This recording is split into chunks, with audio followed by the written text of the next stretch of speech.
샬롬. 수요 기도에 오신 모두를 주의 이름으로 환영하고 축복합니다. 하나님 주신 은혜와 평강이 우리 모두에게 함께하기를 기원합니다.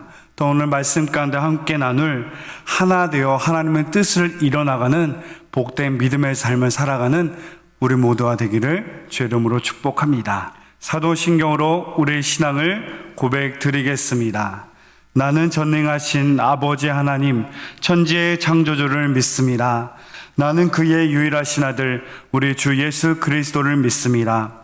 그는 성령으로 잉태되어 동정녀 마리아에게서 나시고 본디오 빌라도에게 고난을 받아 십자가에 못 박혀 죽으시고 장사하던 지 사흘 만에 죽은 자 가운데서 다시 살아나셨으며 하늘에 오르시어 전능하신 아버지 하나님 우편에 앉아 계시다가 거기로부터 살아있는 자와 죽은 자를 심판하러 오십니다. 나는 성령을 믿으며 거룩한 공교회와 성도의 교제와 죄를 용서받는 것과 몸의 부활과 영생을 믿습니다. 아멘.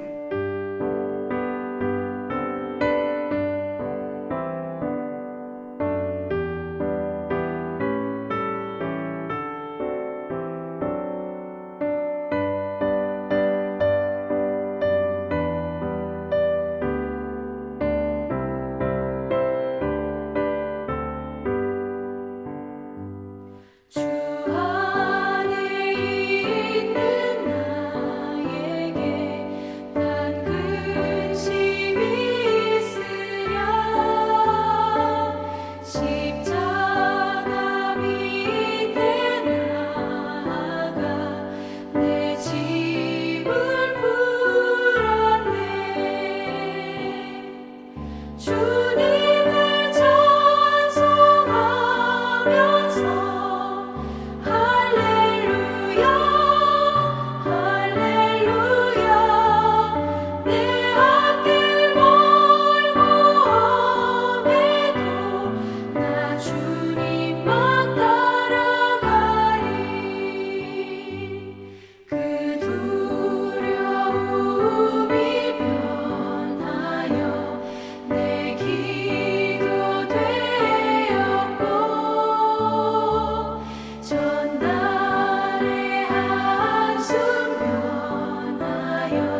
이 시간 우리에게 주시는 하나님 말씀은 에베소서 4장 1절에서 3절 말씀입니다. 그러므로 주 안에서 갇힌 내가 너희를 권하노니 너희가 부르심을 받은 일에 합당하게 행하여 모든 겸손과 온유로 하고 오래 참음으로 사랑 가운데서 서로 용납하고 평안에 매는 줄로 성령이 하나 되게 하신 것을 힘써 지키라. 아멘. 살아계신 하나님의 말씀입니다. 하나 되어 주의 뜻을 이루라 라는 말씀의 제목으로 함께 은혜를 나누겠습니다.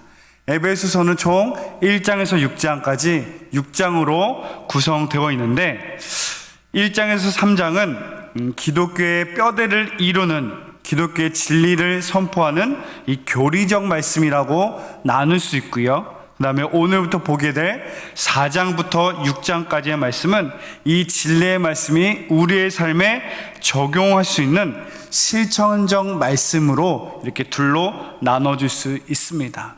오늘 가운데 우리 기독교 신앙은 무엇인지 분명히 했으면 좋겠습니다. 기독교는요, 수행, 묵상, 마음의 평안을 얻는 정도의 수준이 아닙니다. 그리고 기독교는 물론 성령의 체험, 은사의 체험도 있습니다. 그러나 그 체험과 은사의 경험이 우리의 신앙생활의 전부가 아니다라는 사실을 우리는 분명히 알아야 돼요. 이 올바른 기독교 신앙은 이 경험되어지고 체험되어지고 깨달아되어진 이 하나님의 말씀, 이 하나님의 진리의 은혜가 우리의 삶과 하나 되어지는 것, 이 하나님의 말씀이 나의 삶의 실제가 되는 것, 나를 변화시키고 나의 인생을 송두리째 변화시키는 이 하나님 말씀이 내 삶에 증거되어지는 것, 바로 말씀과 삶이 하나 되어지는 것, 이것이 올바른 기독교요 믿음이라는 사실을 우리는 알아야 됩니다. 말씀의 진리와 삶이 하나 되는 것, 그것은 나의 선택의 문제가 아닙니다. 이것이 분리되어 있고 따로 떨어져 있으면 이거는 올바른 기독교도 아니고 올바른 믿음의 신앙인의 모습도 아닙니다. 하나님의 말씀이 내 삶의 실제가 되고 내 삶에 드러나고 증거되어지고 하나 될 수 있도록 애쓰는 것, 또한 땀 흘려 그 하나님의 말씀을 순종하며 살아나가는 것, 그것이 참된 의미의 믿음임을 우리는 명심해야 합니다. 오늘 이런 것을 기억하고 4장 1절 말씀 읽고 이어나가겠습니다. 그러므로 주 안에서 갇힌 내가 너희를 권하노니 너희가 부르심을 받은 일에 합당하게 행하여. 아멘. 이 성경에 읽을 때 이 앞전에 있는 이 접속사가 참 중요한 의미를 갖습니다. 그러므로 이 접속사는 앞에 있는 이야기를 향하여서 원인과 근거가 되어서 뒤에 있는 문장들이 이어져 나간다는 의미를 가지고 있죠. 앞전에 설명하듯이 1장의 3장은 이 기독교의 진리가 무엇인지를 알리는 교리적 말씀이었습니다. 이 하나님의 복음적인 복음의 진리의 말씀이 원인과 근거가 되어서 이어져 나갑니다. 이 하나님의 말씀의 증거가 근거되어서 하나님의 부르심에 받은 자답게 행하라 라고 말하고 있어요. 그러므로 우리 안에 그러므로라는 신앙이 있었으면 좋겠습니다. 근데 때로 보면 그러므로가 아닌 그러나라는 신앙의 모습이 많이 있음을 저 스스로에게도 발견하고요, 많은 분들에게서도 보게 됩니다. 많은 성도님이 이렇게 말합니다. 말씀 가운데 은혜도 많이 받았습니다. 말씀도 참 좋아요. 이제는 알겠습니다. 이제는 알 것 같아요. 이제는 깨달아졌습니다. 하고 말하면서, 그런데 말이죠, 그러나 그렇게 살기는 어려울 것 같아요. 그러나 그렇게 행하는 건 너무 고달플 것 같아요. 그러나 세상은 다르잖아요. 하나님의 말씀은 알고 깨달아졌지만, 그러나 우리의 삶에 하나 되어지 못하는, 적용되지 못하는 안타까운 현실을 보게 됩니다.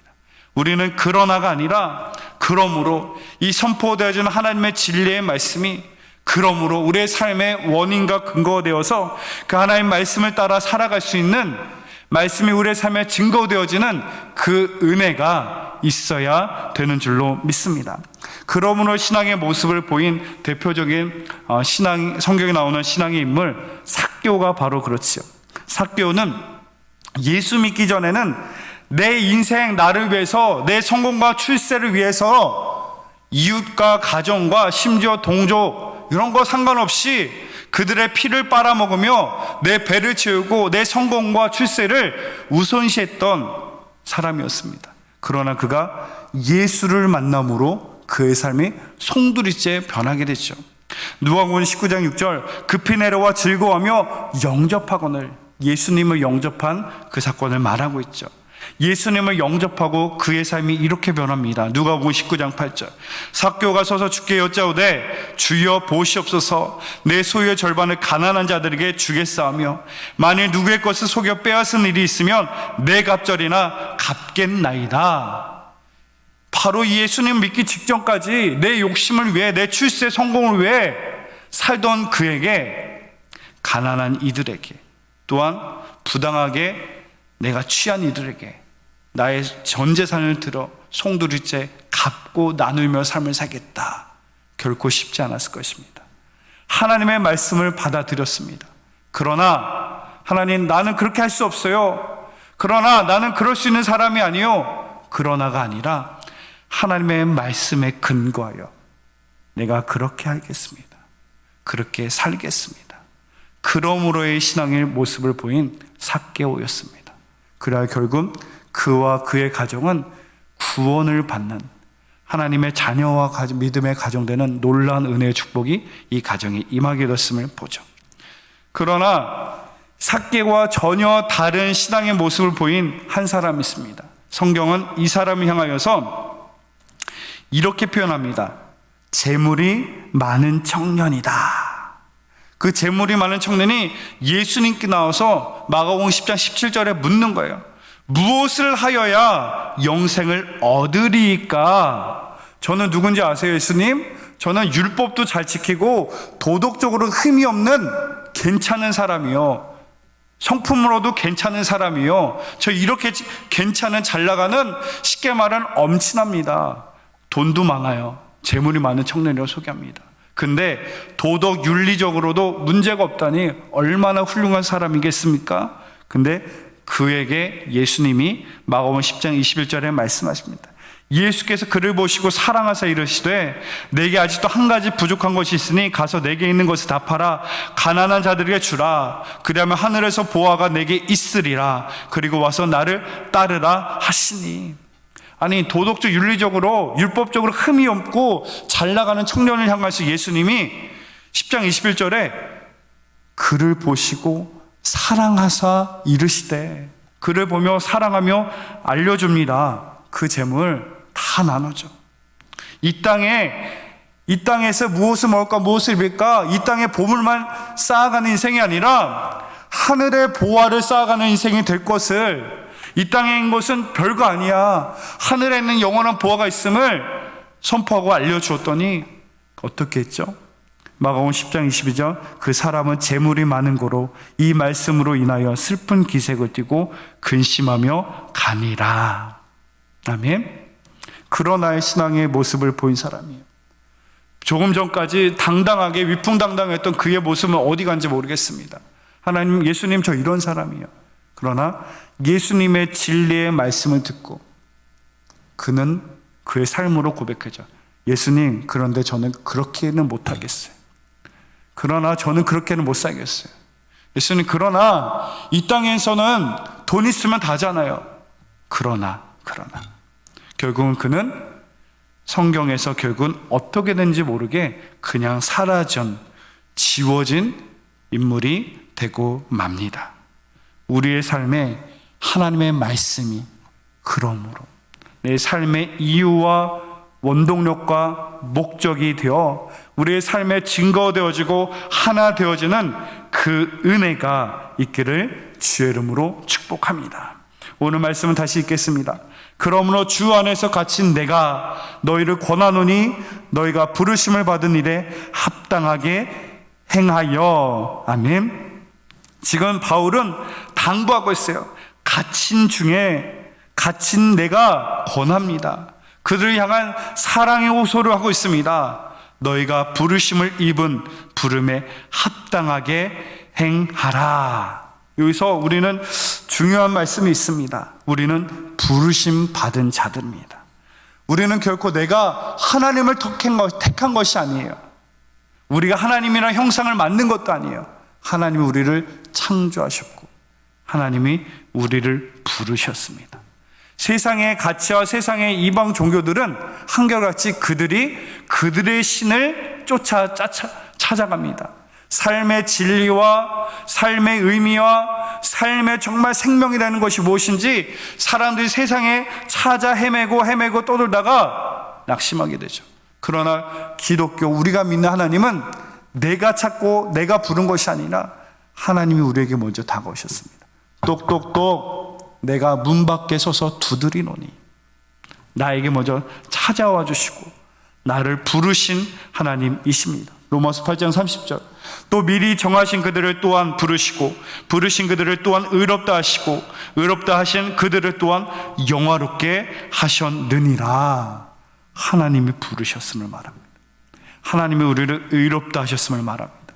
하나님이 우리를 영화롭게 하셨다고 말하고 있습니다. 부르심을 입은 이 원어와 또한 교회 헬라어 에클레시아의 어근이 같다는 점에서 우리는 또한 의미를 찾아봅니다. 하나님은 하나님의 사람들을, 하나님의 성도를 부르셨습니다. 개인 한 사람 한 사람을 부르십니다. 그리고 하나님의 몸된 교회를 하나님이 부르신 받은 자들의 모임, 하나님의 뜻을 이뤄나가기 위하여서 부르셨음을 말합니다. 너희를 부르신 그 부르심에 합당하게 행하는 것, 그것이 우리 그리스도인에게 있어서 아주 중요한 삶의 원리이고 삶의 방법이란 사실을 우리는 기억해야 합니다. 그리스도인은 결코 내가 결단한 대로, 내가 결심한 대로, 내가 아는 대로, 내가 좋아하는 대로 살아가는 사람들이 아니라 우리를 부르신 그 부르신 하나님의 뜻에 따라, 우리를 부르신 하나님의 목적을 따라 살아가는 것, 부르심에 합당하게 알맞게 살아가는 것, 그것이 우리 그리스도인들의 삶의 원리요 삶의 방법인 줄로 믿습니다. 이 하나님의 부르심은 죽음에서 생명으로, 죄에서 거룩함으로, 어둠에서 빛으로, 또한 분리에서 연합으로 부르신 하나님의 놀라운 은혜인 줄로 믿습니다. 오늘 이어서 보게 될 말씀 4장 2절과 3절은 바로 이 부르심에 합당한 삶은 무엇인지 아주 구체적이고 정확하게 우리에게 알려주고 있습니다. 4장 2절 말씀, 모든 겸손과 온유로 하고 오래 참음으로 사랑 가운데서 서로 용납하고, 바로 이 구체적인 덕목들이 하나님의 뜻에, 하나님의 부르심에 합당하게 살 수 있는 구체적인 방법임을 우리에게 성경은 알려주고 있습니다. 그 중에서도 가장 먼저 겸손, 이 겸손은 이 하나님의 부르심에 합당하게 살기 위해서 가장 우선시되는, 가장 먼저 우리에게 요구되고 있는 덕목이라는 사실이죠. 사실 이 겸손이란 단어는 단순히 사람이 좋아서, 성품이 좋아서 검소한 것, 그거는 피상적인 의미입니다. 궁극적인 의미의 겸손은 하나님과의 관계 속에서 겸손이 있을 수 있고요, 하나님과의 관계 속에서 그 하나님의 놀라운 은혜와 섭리를 경험할 때 가능하다, 이것이죠. 진정한 의미의 겸손은 하나님 앞에서 자기를 낮추는 것입니다. 교만은 뭐죠? 하나님이 없다는 거예요. 교만의 시작은 내 인생의 주인이 나라고 외치며 살아가는 것이죠. 내 인생의 주인 나다, 나를 위해, 나의 기쁨과 나의 만족을 위해 살아가는 이 교만한 인생이 하나님을 만날 때, 그 우주 만물의 창조주 되신 하나님을 만나고 경험하니 교만할 수가 없는 거죠. 하나님이 나의 주인이십니다. 하나님이 나의 전부이십니다. 나의 왕이십니다. 이 하나님과의 관계 속에서 우리는 겸손해질 수 있습니다. 바로 도마가 그랬죠. 부활하신 예수님을 만나기 전까지는 그의 지식과 상식과 이해를 가지고 세상적 지식을 가지고 살아가던 도마였지만, 부활하신 예수님을 만남으로 그의 창자국과 못자국의 손가락을 넣는 순간, 그 예수님을 경험하는 순간 그가 두 손 들고 항복하며 말씀하였죠. 나의 주, 나의 하나님이십니다. 진정한 의미는 하나님과의 관계 속에서 그 위대하신 하나님의 은혜를 경험하고 체험할 때 가능하다는 사실을 우리가 알고, 이런 하나님과 관계 속에서 겸손의 덕목이 우리 안에 있기를 주의 이름으로 축복합니다. 이런 겸손의 가장 큰 본을 보이신 분이 누구시죠? 바로 우리 주 예수 그리스도이십니다. 빌립보서 2장 6절에서 8절, 그는 근본 하나님의 본체시나 하나님과 동등됨을 취할 것으로 여기지 아니하시고 오히려 자기를 비워 종의 형체를 가지사 사람들과 같이 되셨고 사람의 모양으로 나타나사 자기를 낮추시고 죽기까지 복종하셨으니 곧 십자가에 죽으심이라. 예수님은 하나님과 동등됨을 여기시는 분이신데, 이 땅에 굳이 죄인의 모습으로, 이 유한한 인간의 모습으로 오시지 않으셔도 되는데 이 땅에 낮아진 인간의 모습으로 오셔서, 인간의 죄인의 모습으로 오셔서 죽기까지 복종하셨으니, 죽기까지 겸손하게 순종하셨으니 십자가에 죽으신 그 예수 그리스도의 모습을 우리는 봅니다. 가장 낮아진 곳으로 오셔서 하나님의 사랑과 구원의 역사를 이뤄나가신 겸손의 왕이신 예수를 쫓아, 그러므로 우리도 겸손한 믿음의 삶을 살아야 되는 줄로 믿습니다. 또한 하나님은 예수를 따라가는 그의 모든 백성에게 요구하는 것이 있죠. 마태복음 16장 24절, 예수께서 제자들에게 이르시되 누구든지 나를 따라오려거든 자기를 부인하고 자기 십자가를 지고 나를 따를 것이니라. 자기를 버려야 된대요.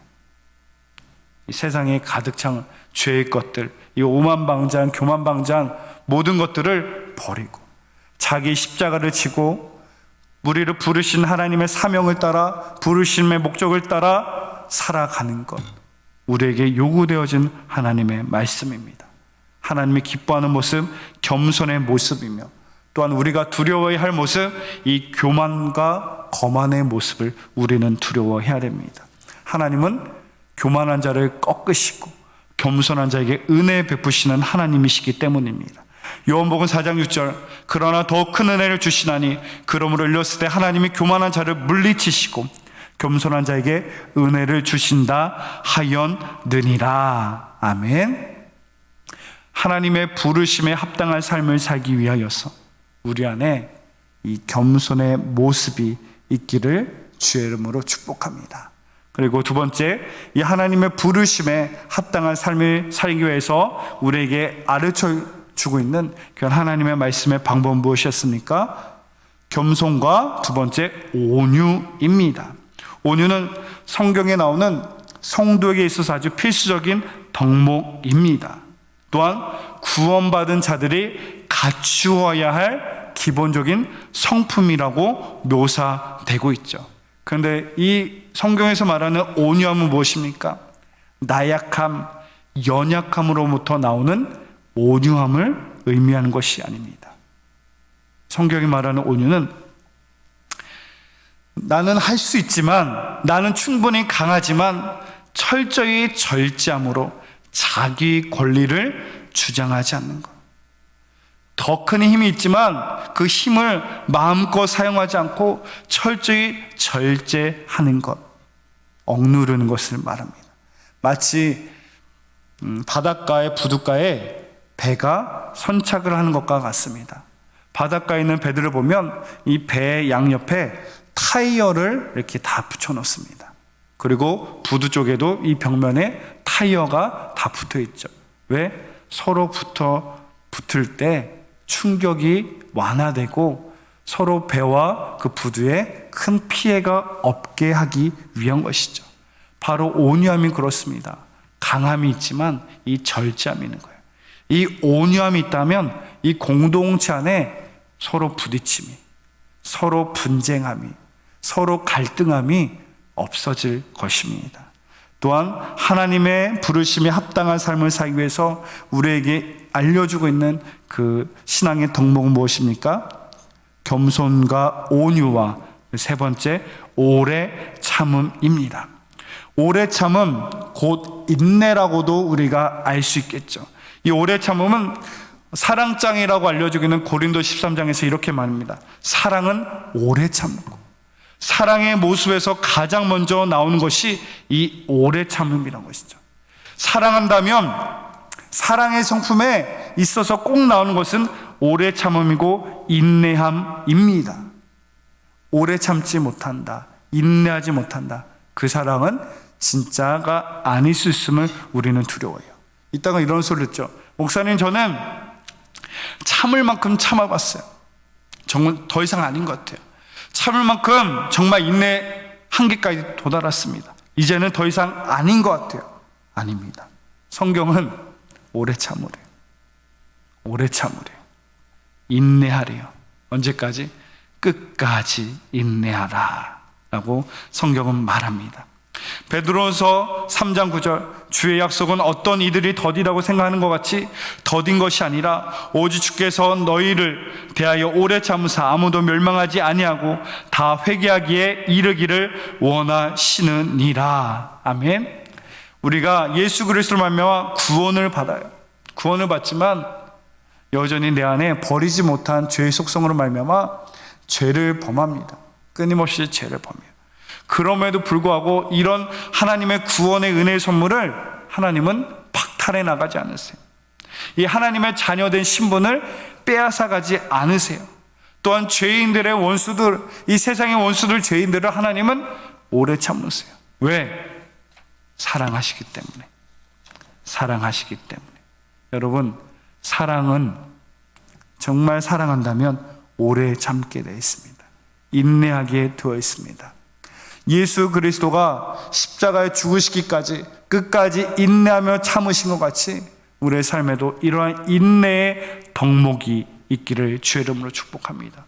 겸손, 온유, 오래 참음 너무 귀하죠. 쉽지는 않습니다.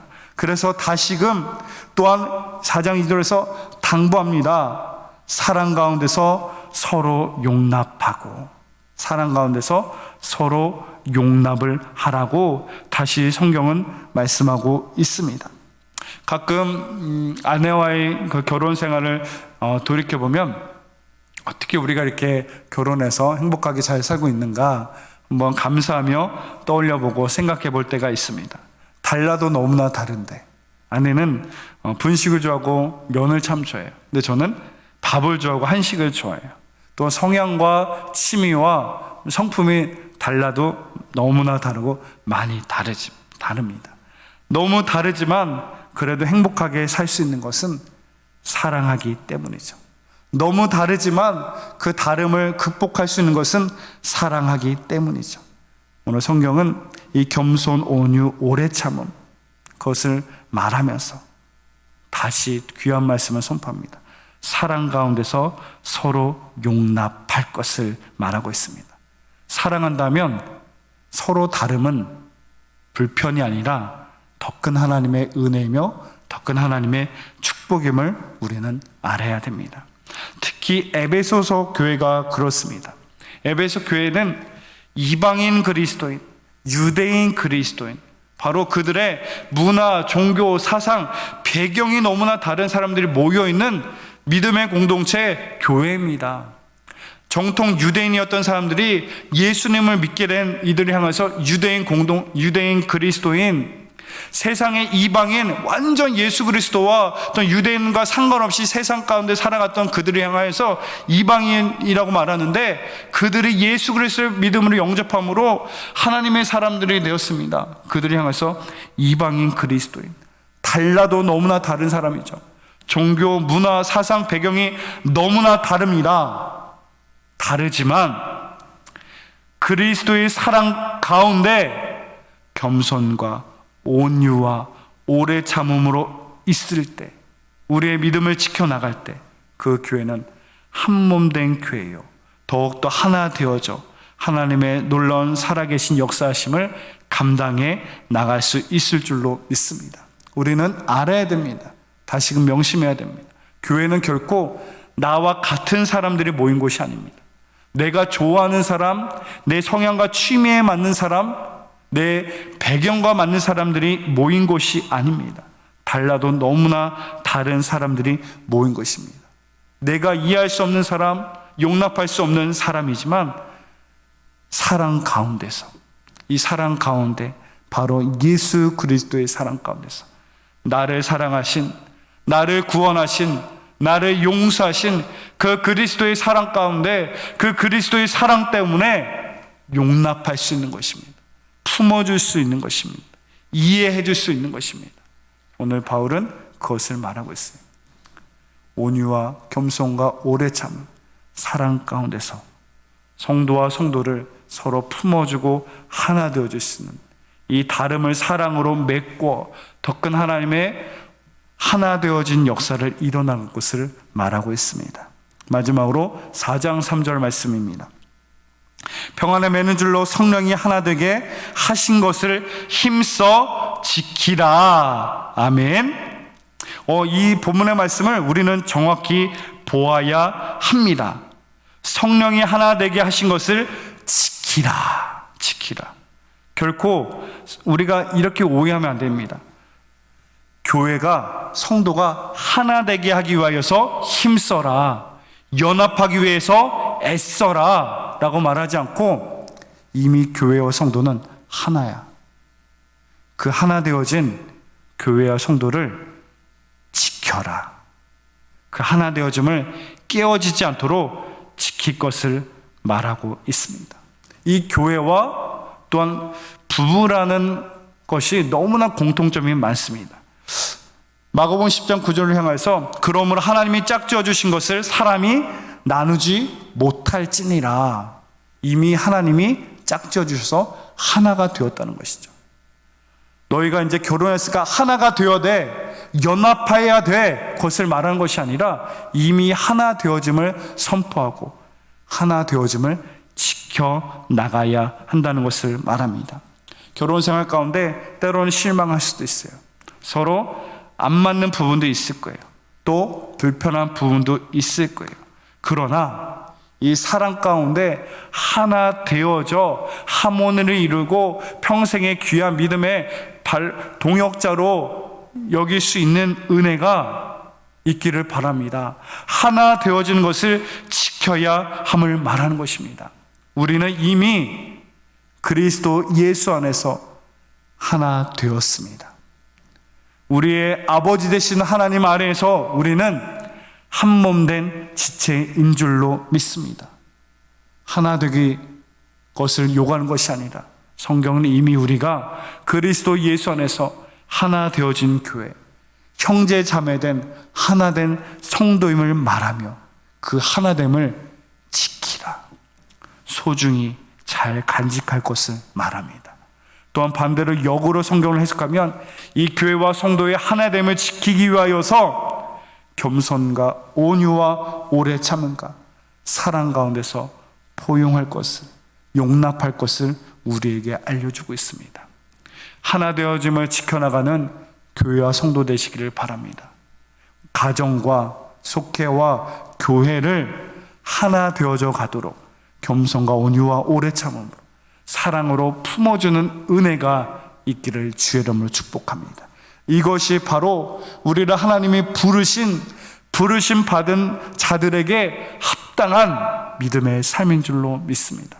오늘도 하나 되어지기 위해서 힘쓰시고 이 하나 되어짐을 잘 지켜나가는 겸손과 온유와 오래 참음과 사랑 가운데서 용납하는 믿음의 성도된 저와 여러분 되시기를 주의 이름으로 축복합니다. 기도하겠습니다. 사랑의 하나님, 죄 많고 허물 많은 우리를 하나님의 자녀 삼으시고 하나님의 거룩한 백성으로 택하시고 부르시니 감사합니다. 하나님의 부르심에 합당하게, 하나님의 말씀에 합당한 믿음의 삶이 되게 하여 주옵소서. 우리의 가정과 교회가 하나 되게 하여 주시고, 하나 되기를 믿음으로, 겸손과 온유와 오래 참음으로, 사랑과 용납함으로 잘 지켜나가게 하여 주옵소서. 감사드리며 예수님의 이름으로 기도드립니다. 아멘.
주님이 가르쳐 주신 기도로 수요 기도회를 마치도록 하겠습니다.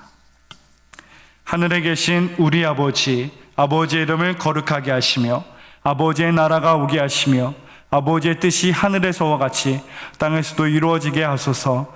오늘 우리에게 일용할 양식을 주시고 우리가 우리에게 잘못한 사람을 용서하여 준 것 같이 우리 죄를 용서하여 주시고 우리를 시험에 빠지지 않게 하시고 악에서 구하소서. 나라와 권능과 영광이 영원히 아버지의 것입니다. 아멘.